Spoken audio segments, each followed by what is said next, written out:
విశాఖ జిల్లా భీమిలి నియోజకవర్గంలోని మధురవాడ శివశక్తి నగర్ సచివాలయం వద్ద సిపిఐ ఆధ్వర్యంలో పేదలకు 2 సెంట్ల ఇంటి స్థలంతో పాటుగా ఇంటి నిర్మాణానికి 5 లక్షల ఆర్థిక సాయం అందించాలని డిమాండ్ చేస్తూ ఆందోళన చేపట్టారు.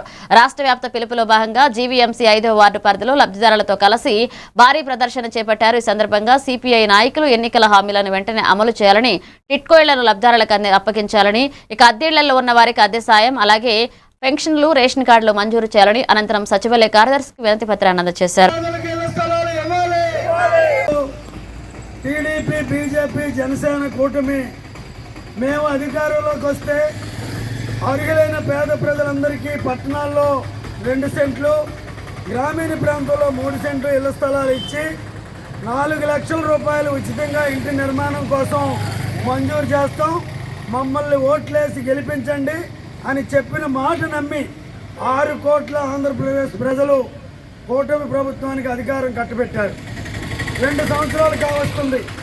గ్రామాల్లో ఉన్నటువంటి పేదలకు 3 సెంట్ల స్థలం, పట్టణాల్లో ఉన్నటువంటి పేదలకు 2 సెంట్ల స్థలం ఇవ్వడం కోసం ఇప్పటికే గత నవంబర్లో అర్హులైన పేద ప్రజలందరూ సచివాలయాల్లో, తహసీల్దార్ కార్యాలయాల్లో దరఖాస్తులు ఇచ్చారు.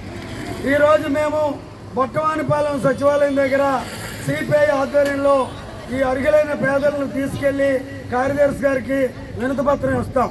మేము కోరేది, మీరు ఏదైతే ఎన్నికల ముందు హామీ ఇచ్చారో ఆ హామీ మేరకు అర్హులను గుర్తించి పట్టణాల్లో 2 సెంట్ల స్థలం ఇచ్చి, ఇప్పుడు ముడిసరుకు అన్ని నిత్యావసర ధరలు పెరిగాయి కాబట్టి మీరు ఇస్తామన్న 4 లక్షలకు బదులు 1 లక్ష కలిపి 5 లక్షల రూపాయలు ఉచితంగా ఇచ్చి ఇంటి నిర్మాణానికి సహాయపడి కూటమి ప్రభుత్వం మంచి ప్రభుత్వాన్ని ప్రజల్లో మంచి పేరు సంపాదించాలని సిపిఐ తరఫున మేము విజ్ఞప్తి చేస్తున్నాం.